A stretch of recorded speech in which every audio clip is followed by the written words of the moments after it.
자, 첫 번째 썰 한번 가보도록 하겠습니다. 댓글 컨텐츠고, 영상 제보. 확실히 예전보다 더 안 좋은 게 전철역 번화가도 임대 붙은 건물이 꽤 보여요. 라는 영상에 달린 댓글입니다. 뭐 이거는 여러분들 많이 봤을 거예요. 좀, 뭐 동네를 봐도 그렇고, 좀 시내 같은데, 건물이 많은데 가보면 이런 현상이 좀 두드러지긴 해요. 건물에 임대 붙은 것들, 아니면 가게가 텅 빈 것들, 아니면 건물 전체가 텅 빈 것들, 이런 거 많이 보지 않습니까? 특히 지방보다 제 가기는 서울이 유독 심하다고 들었어요. 서울에서 유독 땅값이 비싼 뭐 명동, 압구정, 그리고 가로수길 이런 데는 아예 그냥 그 구역 상권 전체가 그냥 텅 빈 걸로 그렇게 보이더라고요. 아무래도 임대국 붙은 건물이 꽤 보인다는 거는 거기에 이제 사람들이 장사로 안 들어온다는 거죠. 왜 안 들어오겠습니까? 장사가 예전같이 안 되니까. 옛날처럼 사람들이 밖에 나가서 잘 안 사 먹으니까. 그럼 왜 안 사 먹겠습니까? 주머니 사정이 안 좋거든요. 먹고 살만해야 뭐 사 먹죠. 근데 지금 여러분들 주머니 사정이 많이 아니잖아요. 뭐 물가도 많이 올랐고 그렇다고 월급이 많이 오는 것도 아니고 그렇다고 뭐 취업이 바로 잘 되는 것도 아니고요. 이것저것 돈 나갈 때 많아졌는데 이거 쏘고 나면 남는 게 별로 없어요. 그리고 요즘에 시중에 밖에 파는 거 너무 비싸요. 말도 안 되게 비싸요. 그래서 사 먹기가 난감해요. 특히 수도권 얼마나 비싸겠습니까? 수도권은 그 권리금과 월세가 장난 아니잖아요. 정말 비싸잖아요. 그래서 좀 보면 느끼는 건데 시내 같은 데 가보면 사람들이 많이 돌아다니긴 해요. 근데 옛날처럼 북적대고 돌아다니진 않아요. 확실히 좀 달라진 게 있어. 뭐냐 하면 옛날에는 사람들이 그 부비적 거리면서 너무 많아가지고 나오기 힘들 정도로 이제 왔다 갔다 거렸다면 지금은 한산합니다. 사람 많은 데 가도. 그러니까 사람이 없는 건 아닌데 북적대진 않아요. 이건 서울도 마찬가지일 겁니다. 서울도 보면 원래는 사람들이 너무 빡빡해가지고 앞으로 가기가 힘들었는데 지금은 그냥 뭐 사람이 있긴 하지만 그렇다고 내가 피해 다닐 정도는 아니긴 해요. 이게 뭐냐 하면 그만큼 사람들이 잘 안 돌아다닌다는 거예요. 생각보다. 이런 시내 번화 같은 곳에서 이 정도 수준이면 다른 곳은 더 심하다는 거예요. 그리고 사람들이 돌아다니기만 할 뿐 소비를 안 합니다. 걷기만 할 뿐. 그냥 몇 바퀴 돌아다니기만 할 뿐 나가서 안 사요. 안 사. 그냥 보기만 하는 거야. 그러다 보니까 뭐 그런 이제 번화가에 장사하시는 분들은 좀 힘들죠. 사람들이 많이 돌아다녀서 자기 물건을 좀 사줘야 이 비싼 월세를 감당할 수 있는데 안 되니까. 거기다가 뭐 한번 올라가 월세는 또 안 내려가잖아요. 안 내리지 않습니까? 그러다 보니까 뭐 한계에 봉착한 이제 상인들은 장사를 접죠.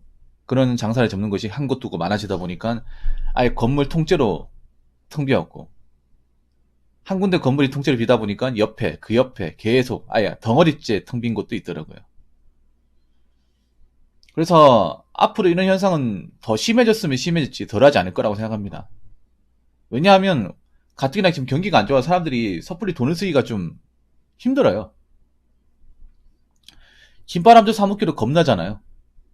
거기다가 앞으로 우리나라가 전망이 안 좋잖아. 뭐 삼성전자도 여러분 아시겠지만 거의 뭐 초토화됐잖아요. 다른 경제 사정도 안 좋기 때문에 뭐 직장 다니신 분들은 함부로 이제 뭔가 이것저것 사기 힘들 거예요. 소비 시장이 많이 위축이 돼가지고 제가 봤을 때는 웬만하면 사람들은 실세 없는 돈을 안 쓰는 쪽으로 갈 거예요. 물론 사치를 부리는 사람도 부리겠지만 아무튼 그런 것 때문에 앞으로 임대 붙는 건물들이 더 많아지지 않을까 생각을 합니다. 자, 댓글 한번 읽어보도록 하겠습니다. 몸만 조금 수거하면 얼마든지 아낄 수 있습니다. 3, 40분 거리는 걸어다니고 저장할 수 있는 건 제철일 때 저장해두고 물도 막 쓰지 말고 설거지 마지막 헹군 물은 걸레 빨고 화장실 청소 화분 물 주고 안 쓰는 전기선은 빼놓고 가급적 외식 줄이고 경조사배 기본만 하고 폰 알뜰폰 쓰고 무조건 저축부터 하고 남은 금액으로 쓰고 생산 자급할 수 있는 건 해야 됩니다. 빚부터 갚고 기호식품 줄이고 병원비 안 나가게 의료 예방하고 재활용할 수 있는 건 재활용하고 아껴 쓰고 나눠 쓰고 바꿔 쓰고 다시 쓰고 하면 됩니다. 이걸 흔히 이제 아나바다라고 하죠. 제가 봤을 때 다시 한번 아나바다가 나올 가능성이 있어요, 이게. 아나바다. 경제 위기가 나오면 매번 등장했던 거예요. IMF 때도 아나바다 나왔죠. 아나바다 운동이라고. 근데 우리나라는 좀 웃깁니다. 과거에 한번 엎어진 적이 있잖아. 과거에 한번 바닥까지 찍고 다시 이제 어느 정도 올라왔는데 또 바닥을 찍게 생겼잖아요. 근데 왜 학습 효과가 없는 거야? 물론 그 시기 때 이제 IMF 때 좀 뼈저림을 느낀 분들은 돈을 많이 안 써요. 그때 IMF 때 청년인 분들은 지금 40대 중반, 50대가 됐거든요. 근데 지금 젊은 친구들은 IMF가 뭔지 몰라. 경제 위기가 어떤 건지 한 번도 경험해보지 않았어. 그래서 제가 봤을 때는 경제 위기를 제대로 겪으면 못 일어나는 사람들 많을 겁니다. 왜냐하면 좀 죄송한 말이지만 지금 젊은 사람들 멘탈이 약해요. 아니 지금 위기가 오지 않았는데도 지금 악간이 못하잖아. 위기를 겪어본 사람들은 아시겠지만 위기를 겪는다고 갑자기 없는 힘이 생기는 게 아닙니다. 원래 힘이 없는 사람은 그냥 주저앉아요. 그냥 주저앉습니다. 위기를 극복했던 사람들은 제가 생각하건대 위기에 대해서 준비가 돼 있는 사람들, 무기가 있는 사람들, 총알이 있는 사람들이 위기를 대처했지 아무것도 없는 사람은 그냥 속초로시 당했습니다. 지금도 우리나라가 앞으로 어떻게 될지 모르겠습니다만 다시 경제위기 와가지고 폭삭 내려앉는다면 그거를 이제 기회를 만들고 대처하는 사람은 그렇게 많지 않을 거예요. 그냥 눈 뜨고 코 베인다고 하죠. 앉은 자리에서 그냥 당하는 겁니다. 지난날을 후회하신 분들 좀 많이 생기지 않을까 싶습니다. 이분 말대로 몸만 조금 쓰고 하면 얼마든지 아낄 수 있는데 요즘 젊은 친구들은 이렇게 하잖아요. 차라리 몸을 덜 고생하더라도 돈을 쓰는 게 낫다. 이렇게 생각을 합니다. 좀 우리가 생각하는 방식과 달라요. 저도 그렇거든요. 이분 말씀하신 대로. 그냥 좀 걸어다니면 차비 벌 수 있잖아. 근데 요즘 친구들은 그 걷는 거 싫어해서 그 걷는 거 자체를 아까워해서 차비를 씁니다. 예를 들어 배달 음식 같은 거 생각해. 배달 음식 같은 것도 테이크아웃으로 바로 가가지고 좀 기다렸다가 가지고 오면 그게 훨씬 더 이득이잖아. 그런데 요즘 친구들은 그 기다린 시간 아까워서 배달비 주고도 음식을 시켜 먹습니다. 커피 같은 것도 그냥 뭐 편의점 커피 마시면 되는데 그 커피 마시면 폼이 안 나니까 돈을 더 지불하고도 커피를 사 먹어요. 저도 왜 그런지 모르겠습니다, 이게. 그러니까 요즘 친구들은 돈을 좀 더 쓰고도 몸을 덜 고생하고 싶다는 마인드가 좀 박혀 있어요, 이게. 정상적이지 않은 마인드죠. 특히 요즘 같은 위기 상황에서는 마음을 달리 먹어야 되는데, 물론 마음을 달리 먹는 사람도 있는데, 이미 고차가 된 사람들이 많아요. 그 편리함에 익숙해져가지고. 그러니까 참 안타까운 게 그런 거예요. 요즘 젊은 친구들은 이 편리함에 너무 익숙해졌어. 편리함에 중독이 돼버렸어요. 조금이라도 고생 안 하려고 하고, 조금이라도 에너지 안 쓰려고 하고, 조금이라도 노동력 안 쓰려고 하고, 조금이라도 그 왔다 갔다 안 하려고 그래요. 요즘 친구들은 발품 파는 것 자체를 굉장히 아까워합니다. 굉장히 아까워요.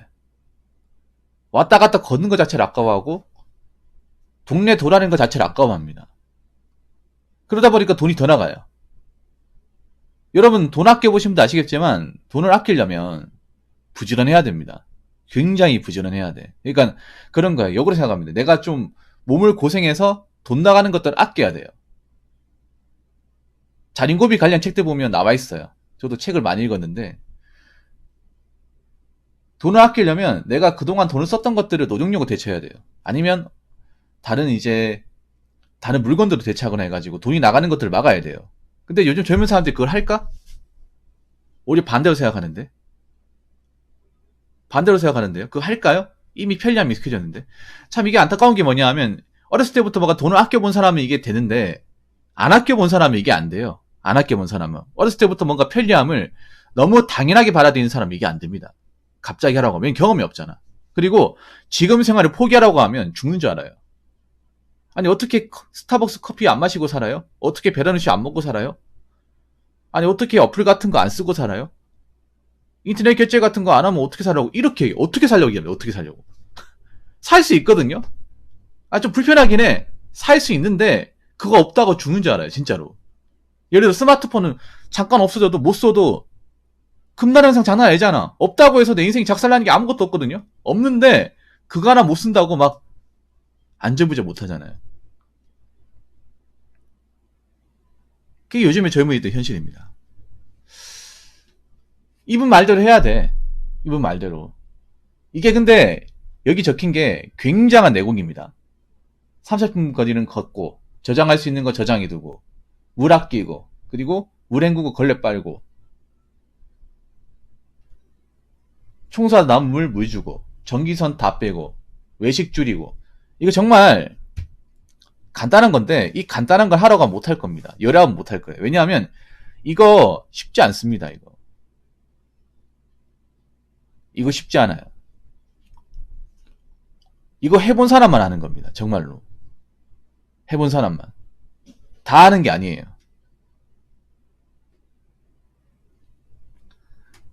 처음부터 안 해본 사람 못합니다. 장담하는데 처음부터 있잖아요. 편리함이 익숙해지고 문명의 혜택을 당연하게 봐야 되는 사람 못합니다.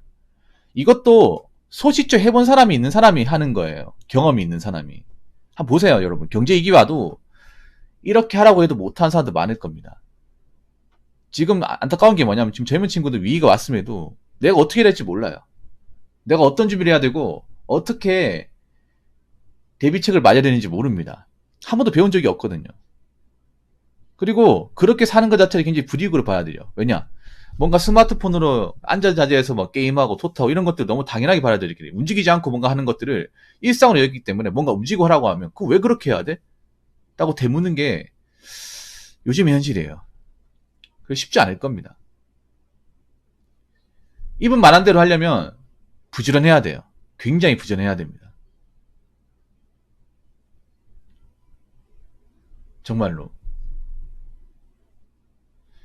여기 보면 저장할 수 있는 거 제철에 저장인데 이게 뭐냐면 이 말이 뭐냐면요. 그러니까 물건을 쌀 때 있잖아요. 뭐 채소나 식자재 같은 거 쌀 때 싼 곳에 가가지고 많이 사놓는 거예요. 저장을 이제 여러 개 해놔가지고. 근데 그게 이렇게 하려면요. 제 경험상 말씀드리지만 여러분 이렇게 하려면 그냥 한인마트를 한 군데 가는 게 아니라 한 세네 군데 가서 가장 싼 곳, 가장 가격이 싼 곳. 여러분 하나 말씀드리자면 마트도 여러분 대형마트도 한 군데 말고 있으면 안 되고 동네 1km 반경 내에 마트가 한 4-5개는 있을 겁니다. 한인마트가. 뭐 이거는 뭐 지역마다 다를 텐데 A, B, C대로 해가지고 그런 것들을 좀 아는 게 좋아요. 왜냐하면 마트마다 할인 품목이 좀 다릅니다.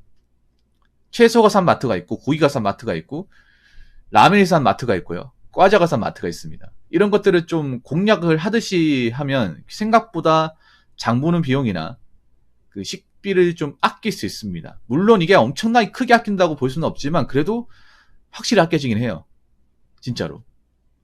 내가 좀 장 보면서 느낀 건데 예를 들어 제가 오늘 그 몽쉘 통통을 샀어요. 몽쉘을 샀는데 몽쉘이 여러분 할인 안 하면 진짜 비쌉니다. 이게 12개짜리 할인 안 하면 한 4,500원에서 5,000원 정도 해요. 근데 할인하니까 2,700원, 800원 합니다.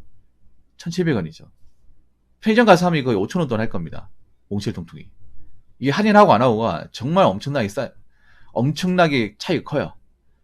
예를 들어 뭐 라면 같은 거, 안성탕면 같은 경우에도 제가 아는 마트가 한 10개, 그러니까 10개를 사면 한 5,400원? 500원 정도 해요. 그러면 개당 550원씩이죠. 근데 일반 편의점이나 일반 마트 가서 그냥 아무 생각 없이 사면 750원이에요. 750 몇 개 사면 얼마예요? 7,500원이죠. 그러면 한 2,000원 차이가 있죠. 그리고 고기 같은 경우에도 삼겹살도 그람마다 좀 차이가 있어요. 100g마다. 어떤 데는 1,600원 반대로 있더라고요. 물론 고깃집이 좋을지 안 좋을지 모르겠지만 전 특별하게 고깃집에 신경을 안 쓰기 때문에 삼겹살도 이 마트에 따라 가격 편차가 심해요. 500원 차이 나면 그란도 500원 차이 무시 못하죠. 그러면 그걸 이제 근단위로 사면 3,000원 차이 나는 거잖아요. 이런 식으로 좀 마트 내가 우리 근방에 있는 마트 한번 싹 둘러보고 어느 품목이 싼지를 대충 아는 게 좋습니다. 그러면 여기는 고기가 싸니까 이쪽으로 가면 되겠네. 여기는 만두가 싸니까 이쪽으로 가면 되겠네. 이런 식으로 좀 전략적으로 물건을 살 수 있어요. 물론 이렇게 하려면 굉장히 부지런해야 됩니다. 굉장히 동네를 좀 잘 돌아다녀야 돼요. 근데 요즘 친구들 이렇게 하라고 하면 할까? 동네 가까운 편의점이나 가지 하라면 할까요? 못합니다. 이것도 해본 사람이 하는 거예요. 해본 사람이. 해봐가지고 돈이 아껴지는 거 느껴본 사람이 하는 거지, 갑자기 아는 사람한테 너 이렇게 해봐라고 하면 할까요? 못합니다. 이분 말대로 좀 아껴 쓰는 마인드를 가져야 되는데 안타깝지만 그렇습니다. 이거를 하라고 하면 이 젊은 친구들 중에 얼마나 많은 친구들이 할까요? 지금 젊은 친구들이 안타까운 건 뭐냐면 지금 위기가 뭔가 좀 스멀스멀 다가오고 있는데 아직까지도 눈치를 못 채고 있고 아직까지도 자기가 하던 것, 자기가 돈 쓰던 것들은 계속 쉬고 싶어 해요. 그래서 제가 봤을 때는 한번 위기를 겪고 제대로 한번 뚝배기 한 대 맞아보고 그때 가서 이걸 얘기해야 먹히지, 지금 와가지고 얘기한다고 해서 그냥 꼰대 소리 듣습니다. 안타깝지만 이게 지금의 현실이에요. 자, 이상으로 첫 번째 썰 마치도록 하겠습니다.